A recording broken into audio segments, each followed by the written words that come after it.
교독하겠습니다. 20절부터 제가 읽겠습니다. 내가 비옵는 것은 이 사람들만 위함이 아니요 또 그들의 말로 말미암아 나를 믿는 사람들도 위함이니 아버지여, 아버지께서 내 안에 내가 아버지 안에 있는 것 같이 그들도 다 하나가 되어 우리 안에 있게 하사 세상으로 아버지께서 나를 보내신 것을 믿게 하옵소서. 내게 주신 영광을 내가 그들에게 주었사오니 이는 우리가 하나 된 것 같이 그들도 하나 되게 하려 함이니이다.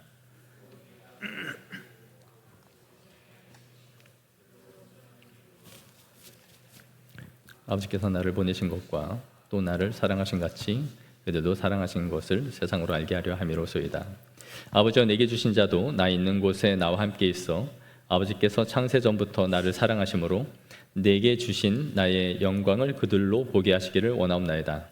의로우신 아버지여, 세상이 아버지를 알지 못하여도 나는 아버지를 알았사옵고 그들도 아버지께서 나를 보내신 줄 알았사옵나이다. 함께 읽겠습니다. 내가 아버지의 이름을 그들에게 알게 하였고 또 알게 하리니 이는 나를 사랑하신 사랑이 그들 안에 있고 나도 그들 안에 있게 하려 함이니이다. 아멘.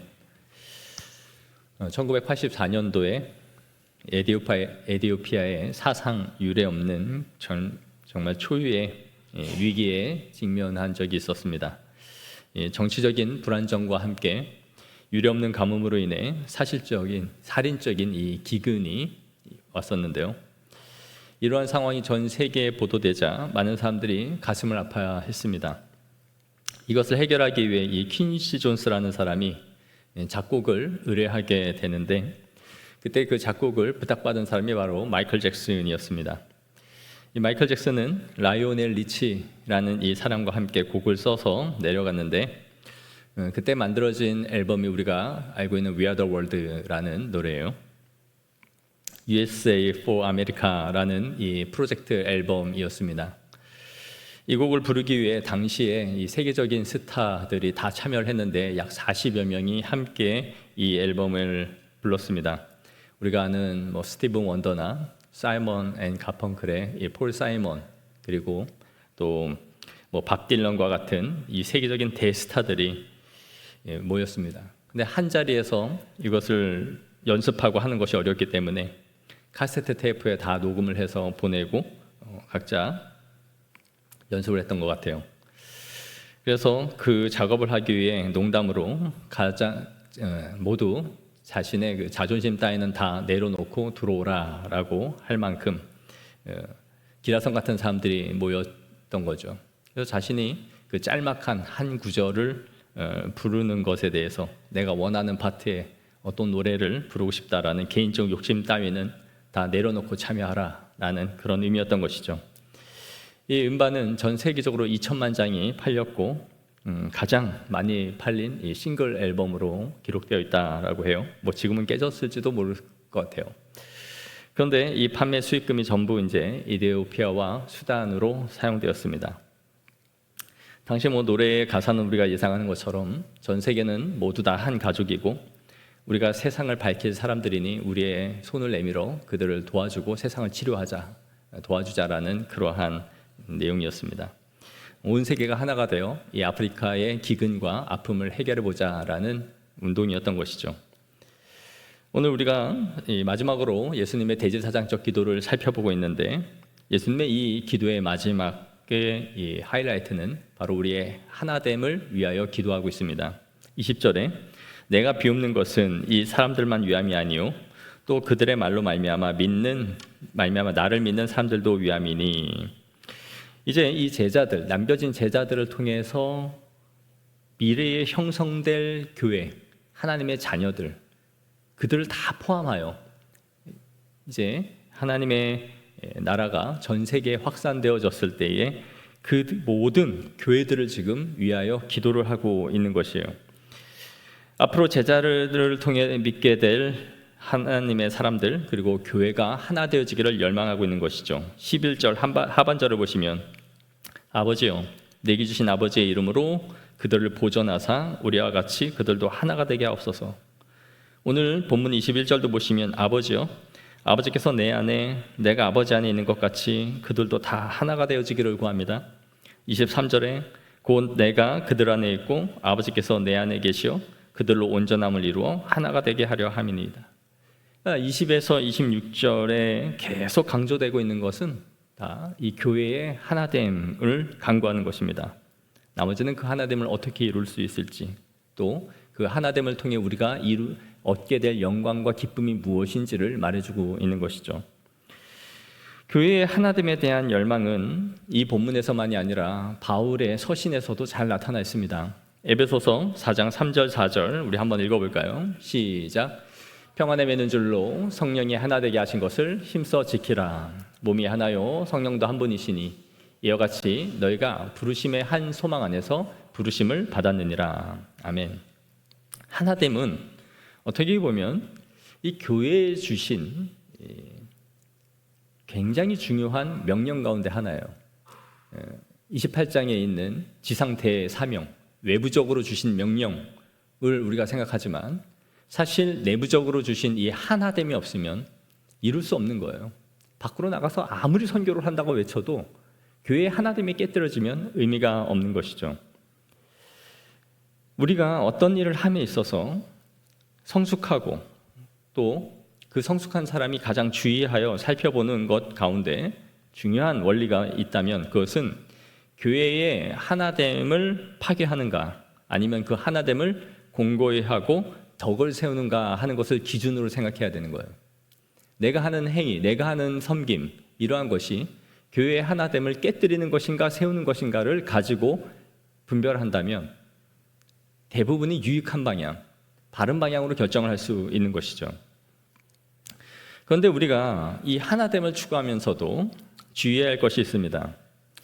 교회는 하나됨을 위한 하나됨을 목표로 삼는 곳은 아니다라는 거예요. 하나됨이 교회의 목표는 아니다.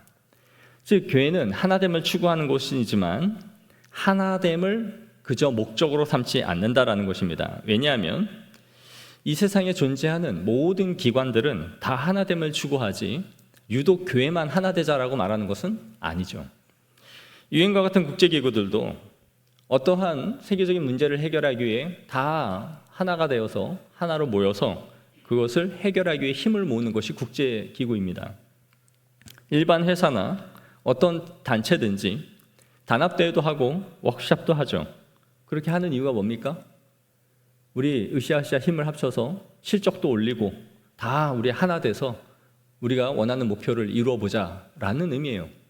우리 모두 다 각자 도상으로 한번 각계격파하자. 그러려고 단합대회 하는 것은 단 한 것도 없죠. 또한 이 땅의 모든 정치를 할 때 가장 큰 목표가 뭡니까? 국민 대통합이에요.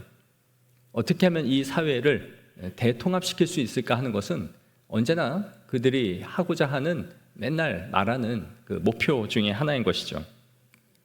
그러니까 세대 이상 모인 모든 단체나 모임은 우리 다 형제 아이가, 너가 내가 다 형제 아이가 이렇게 해서 하나 되는 걸 자꾸 추구하지 우리 각자 잘 살아보자라고 말하는 것은 하나도 없어요. 그러니까 교회만이 하나 되자라고 말하는 것은 아니다라는 거예요. 그러므로 교회가 하나 되자라고 말할 때에는 세상과 분명히 구별이 되는 하나됨이죠. 세상도 하나 되고 교회도 하나 되자 그러지 교회만 하나 되자라고 유독 성경에만 말하는 게 아니다라는 거예요. 그러면 성경에서 추구하고 지향하고 이루라고 말하는 하나됨은 뭐냐? 그게 중요한 거죠. 그것은 바로 진리 안에서 하나 되는 겁니다. 교회가 진리 없이 하나됨을 추구할 때 교회는 오히려 무서운 광신도 집단으로 바뀌어요. 국가도 제대로 된 방향으로 국가가 통합되지 않으면 이 국민 통합이 무슨 일을 만들어냅니까? 히틀러 같은 괴물을 만들어내는 거예요. 히틀러가 언제 총 가지고 나와가지고 나 안 따르면 다 쏴 죽이겠다 그러면서 만들었어요? 아니에요. 세계대전으로 패망한 독일을 다시 부흥시키자. 우리가 다시 일어나서 우리 뛰어난 아리안족이 이 세계를 다시 한번 재건하자라는 말 하나에 그 국민들이 들끓고 일어난 거예요. 모든 투표가 이 히틀러 한 사람을 절대적으로 지지했어요. 90%가 넘었을 겁니다. 히틀러는 대단한 연설가였어요. 그들에게 용기와 꿈과 소망을 줄 수 있을 것이다라고 생각했고, 히틀러는 정정당당하게 투표로 된 인물이에요. 그러나 이 미치광이가 전 세계를 초토화시키는, 수많은 젊은이들을 죽이는 무서운 공포로 가져왔죠. 대통합이라는 것도 바른 방향으로 나아가지 않으면 이 무서운 결과들을 만들어내는 겁니다. 이단들도 보십시오. 이단만큼 하나 된 집단이 있습니까? 교주 하나를 지키기 위해, 자신들의 교리를 지키기 위해 죽음도 불사하고요, 방송국도 때려 엎고요, 테러를 일삼고요. 이 하나됨이 이들만큼 철저한 곳이 있느냐라는 거예요. 교회도 잘못된 방향으로 하나됨을 보여줬죠. 성질을 탈환해야 되겠다라는 이 마음으로 하나 되어져서 중세 십자군 전쟁을 200년간 지속했습니다. 가는 곳마다 잔인하게 사람을 죽였고요, 부녀자의 배를 갈랐습니다. 그러면서도 그들은 열렬하게 우리가 주님의 일을 하고 있다라고 생각했어요. 거룩한 전쟁을 하고 있는 우리는 십자군이다라는 이름으로 하나 됐던 거예요, 전 유럽이. 그러니까 하나됨 자체가 중요한 게 아니라 진리가 없는 하나됨은 더 무서운 방향으로 나갈 수 있다라는 것을 생각해야 되는 거예요.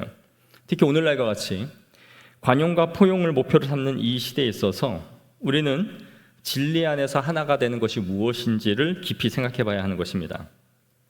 오늘날은 진리가 점점 희박해지고 흐려지고 있는 시대예요. 그러면서도 하나가 돼서 무언가를 하는 것 자체에 의미를 두는 겁니다.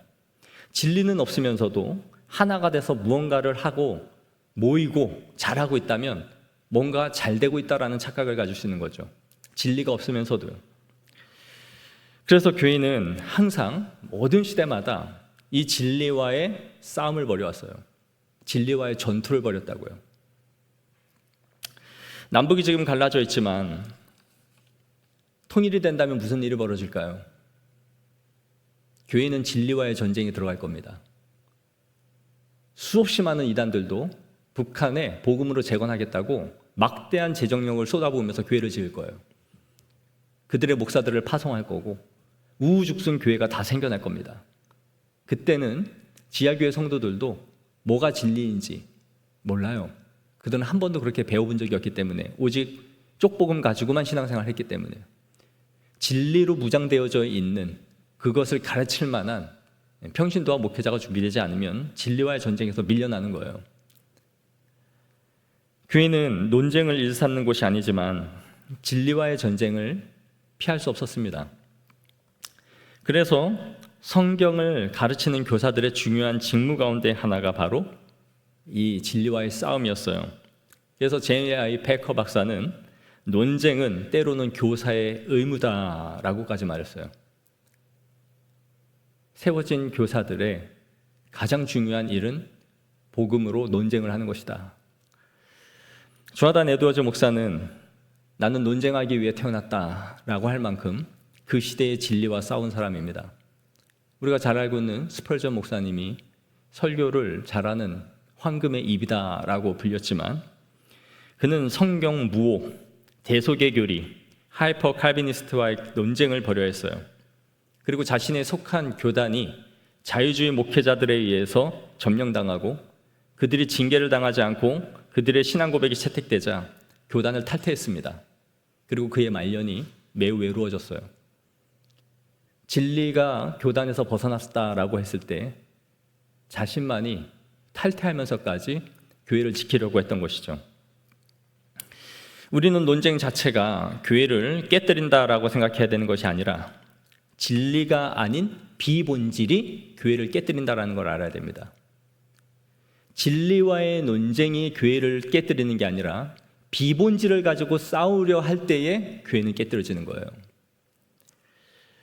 교회는 진리와의 논쟁을 피할 수 없는 곳입니다. 가끔 어느 집이나 마찬가지지만 아이들끼리 다투고 싸울 때가 있죠. 서로 지들끼리 치고받고 싸우고 나서 와서 울면서 하소연합니다. 자기 나름대로 억울하니까 꺽꺽대면서 네가 잘했니? 내가 잘했니? 그러면서 싸우고 말하는 거죠.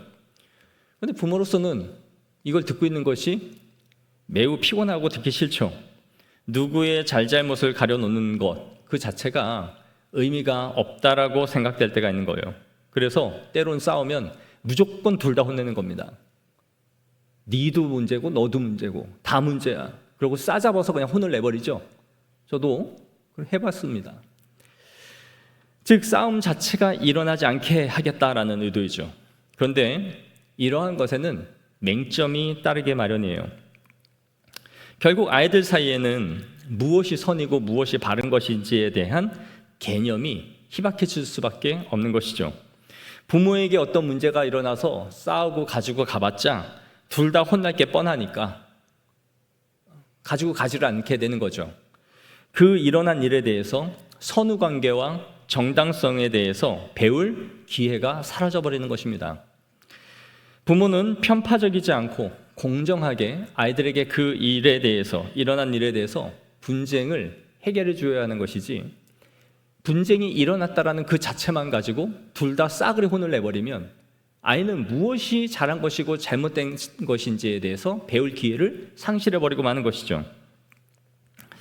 마찬가지로 교회가 진리를 포기한 채 좋은 게 좋은 거라는 식으로 덮고 넘어가고 그것을 사랑이라는 이름으로 계속 이어가다 보면 성경적 가르침이 무엇이 옳은가 하는 것을 상실한 채 시끄럽지만 않으면 다 좋은 것이다 라는 식으로 흘러가 버리는 거예요.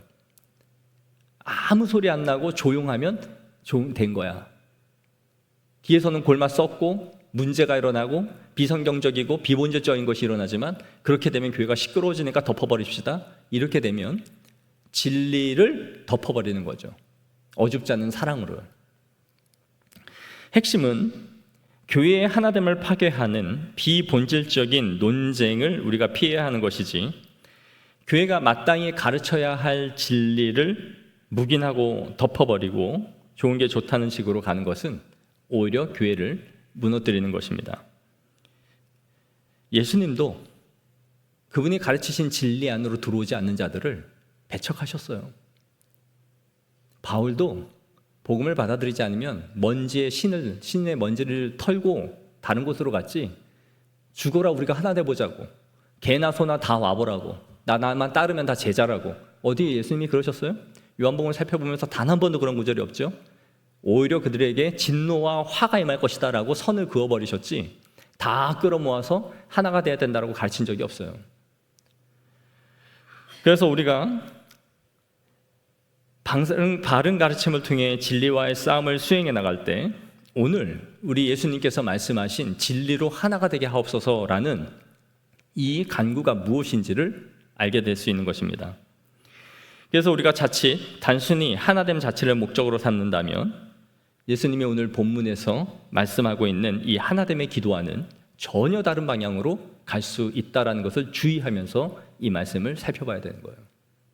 무턱대고 주님이 하나 되라 했으니 무조건 하나 된다, 그런 말씀으로는 가르친 바가 없고, 또 예수님의 복음 사역에 있어서도 그런 모습을 보여준 적이 없다라는 것을 인식하면서 이 기도를 봐야 된다라는 겁니다.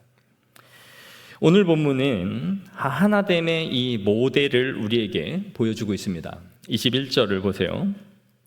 아버지께서 내 안에, 내가 아버지 안에 있는 것 같이 그들도 다 하나가 되기를 구해요. 그러면서 23절에 곧 내가 그들 안에 있고 아버지께서 내 안에 계시어 그들로 온전함을 이루어 하나가 되게 하려 합니다. 내가 그들 안에 있고 아버지가 내 아들 안에 있고 아들은 그분 안에 있는 관계죠. 이 삼위 하나님의 안에 우리도 들어와서 하나 되게 하옵소서라는 거예요. 벨직 신앙고백서 10장에 이렇게 고백합니다. 우리 다 같이 한번 읽어볼까요? 시작. 우리는 예수 그리스도께서 신적 본질에 따라 하나님의 독생자이심과 영원부터 계시되 피조되거나 창조함 받은 분이 아니시며 그 본체의 형상을 따라 성부와 함께 그 본질에 있어서나 영원에 있어서 또한 그 모든 것에서 하나님과 동등하신 분이시다. 여기서 우리가 요한복음에서 지금 말씀하고 있는 것과 같이 이 벨직 신앙고백서에서도 아버지와 아들의 관계는 본질적으로 하나이시다라는 것을 말해주고 있는 거예요. 여기에서는 특별히 아버지와 아들의 관계를 요한복음이 보여주고 있지만 이 안에는 삼위일체 하나님 사이에 이러한게 하나됨이 있다라는 것을 우리에게 보여주는 거예요. 하나됨을 가장 이상적이고 가장 아름다운 모습으로 우리에게 보여주고 있는 분이 누구시냐면 바로 삼위일체 하나님이십니다. 각 위격의 하나님은 주도적으로 구별된 사역을 하시죠. 각 위격 사이에 이루신 사역들에 대해서 우리 하나님은 서로 질투하시는 법이 없습니다. 왜냐하면 하나님은 한 분이시고 같은 목적을 향해 이루어 가시는 분이시기 때문이에요. 어떤 일을 함에 있어서 내가 공이 없다고 하여 성부가 성자를 질투하거나 성자가 이루신 구속의 사역에 대해서 성령 하나님이 성자는 너무 큰 일을 했는데 나는 뒤에서 맨날 이렇게 뒷바라지만 하고 있는 거 아니냐, 이러한 분열이 있을 수 없다라는 거죠. 우리는 뭐 글씨 내 이름 하나만 빠져도 말이 나와요. 글씨가 자기 몇 번째 순서냐 뒤에만 써 있어도 이거 무슨 서열이야? 그것 때문에 또 기분이 나빠요. 그래서 아예 기억 니은 디귿으로 쓰는 거예요. 인간은 정말 치졸할 만큼 선을 따지고 뭐 내가 공이 있는데 거기에 빠지면은 바로 그냥 시험에 들고 하는 게 우리의 모습이죠. 여러분만 그런 게 아니에요. 목사들도 다 그래요. 다 그래요.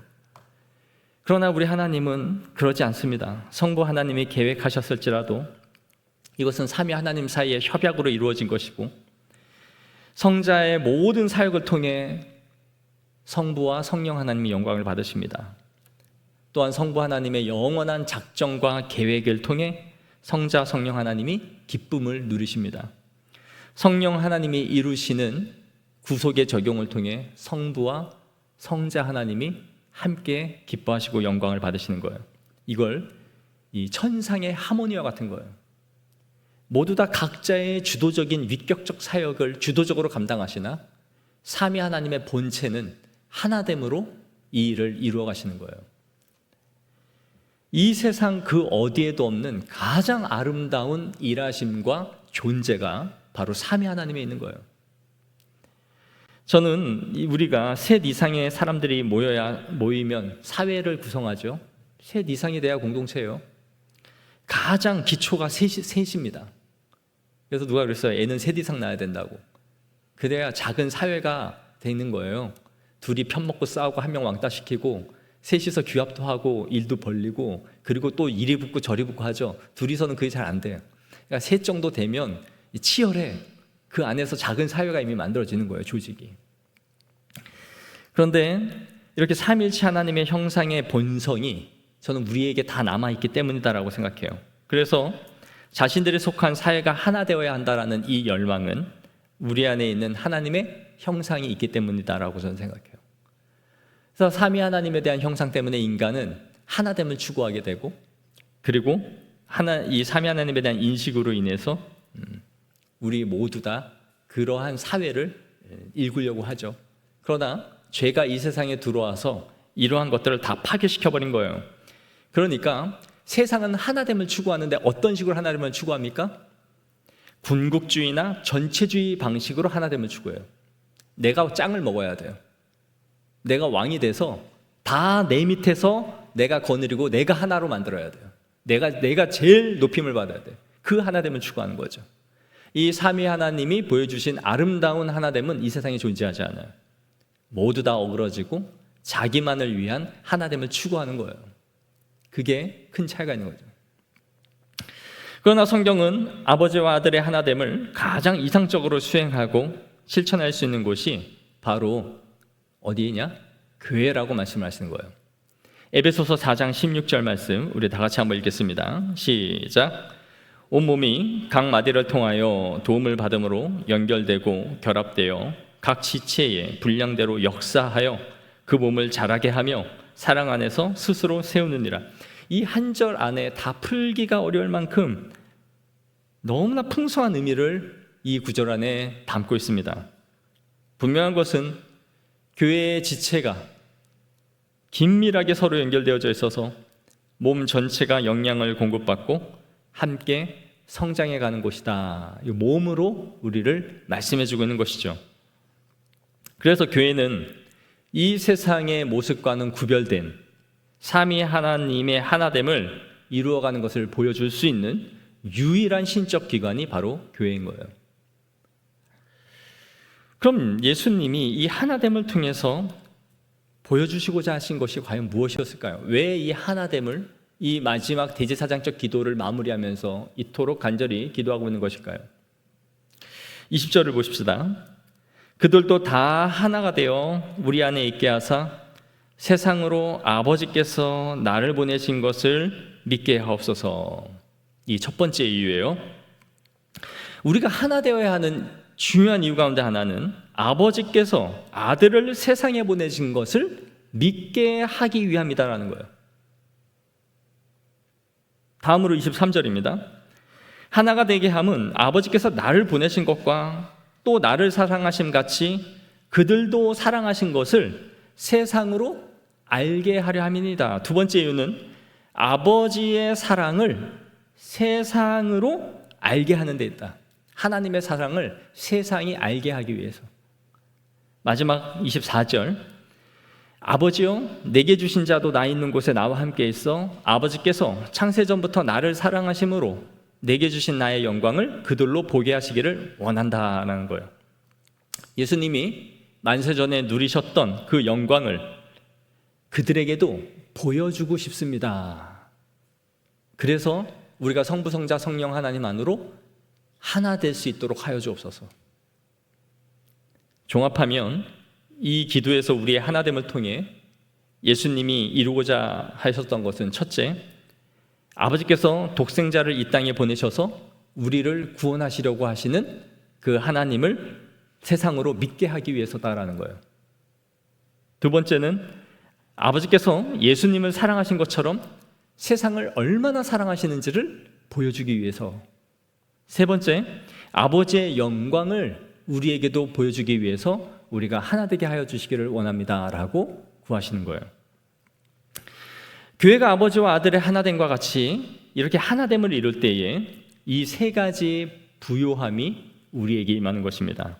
하나님의 아들을 이 땅에 보내셨다는 것과 그분이 세상을 얼마나 사랑하시는지 하나님의 영광을 우리에게 보여주시는 것, 그것이 바로 교회가 하나 될 때에 누릴 수 있는 영광인 거예요. 그러면 이 하나됨이 파괴되었을 때에 일어나는 일은 뭡니까? 오늘 이 말씀하고 있는 것과 정반대의 일들이 벌어지겠죠. 교회의 분열과 다툼과 싸움으로 인해 예수님이 세상으로 아버지께서 나를 보내신 것을 믿게 하옵소서라는 이 기도는 그때부터 끝이 납니다. 막히는 거예요. 교회가 분열과 싸움으로 인해 정작 전해야 할 진리를 전하지 못하게 되는 것이죠. 그리고 그 싸움과 분열로 인하여 자녀들이 신앙을 버리게 됩니다. 애들은 무슨 일이 교회에 일어나고 있는지 몰라요. 그러나 어느 순간 부모가 교회를 나가고 뿔뿔이 흩어지고 지지고 볶는 모습을 보면서 그 자녀들이 교회에 등을 돌려요. 좋지 않은 그 기억을 가지고 그때부터 그 아이들은 신앙생활을 시작하는 거예요. 한마디로 영적 이혼 가정에서 아이들이 크게 되는 것을 이제 보게 된단 말이에요. 셋째, 내게 주신 나의 영광을 그들로 보게 하시기를 원하옵나이다. 이 예수님의 기도와 반대로 주님의 영광은 땅에 짓밟히게 됩니다. 교회가 쪼개고 무너짐으로 인해 지역의 전도와 선교에는 엄청난 장애가 되고 그 자체가 하나님의 영광을 가리우는 거예요. 오늘 한국교회가 이런 일이 얼마나 비일비재하게 일어납니까? 진리와의 싸움을 벌이고 쓸데없는 인간적인 싸움으로 얼룩져서 오늘 우리 예수님이 말씀하신 대제사장적 기도가 우리의 기도가 되지 않는, 말은 하나됨이죠. 근데 자기의 자존심 하나 건들고 속 하나 뒤집어 놓으면 앞도 뒤도 없어요. 더 무서워요. 그리고 성경의 말씀 가지고 자기를 변호해요. 더 무서워진다고요. 사랑하는 성도 여러분, 이 말씀은 우리가 정말 깊이 생각해 봐야 되는 말씀입니다. 말씀을 정리하면서 칼빈 선생님은 이 본문을 이렇게 추석했어요. 아들과 아버지의 통일성이 무의미하지 않게 하려면 우리가 이 통일성의 능력이 신자들의 몸 전체에 확산되어야 한다. 아주 중요한 말씀이죠. 삼위일체 신앙을 고백한다라는 것은 피상적이고 뜬구름 잡는 교리가 아니에요. 삼위일체, 성부, 성자, 성령 그거 알라고 가르치는 교리가 아니에요. 삼위 하나님의 하나됨과 같이 우리가 하나됨을 통하여 이 교리가 우리에게 체득되는 거예요. 그것이 살아있는 교리예요. 죽은 교리가 아니라 살아있는 교리예요. 성부, 성자, 성령 하나님의 조화로움과 같이 교회가 조화를 이루기 위하여 끊임없이 힘써 나갈 때 이 교리는 살아있는 교리가 되는 것입니다. 교회의 아픔을 겪어본 목회자로서 감히 말씀드립니다.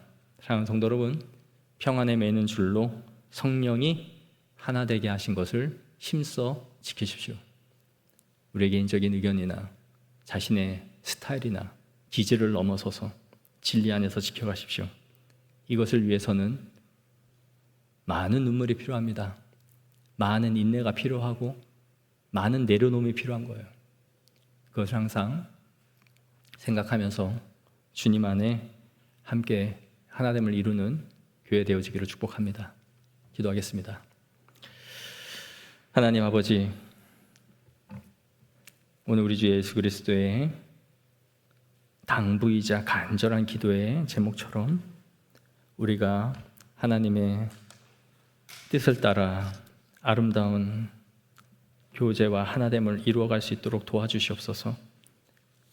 우리의 사사로운 생각이나 마음들이 하나됨을 파괴하지 않게 하시고 우리 성부, 성자, 성령 하나님이 가셨던 누리셨던 그 영광 안으로 우리가 들어가 이 세상을 치유하며 세상이 감히 보여주지 못했던 아름다움을 보여줄 수 있는 거룩한 교회 되어질 수 있도록 하나님 도와주시고 은혜 베풀어 주옵소서.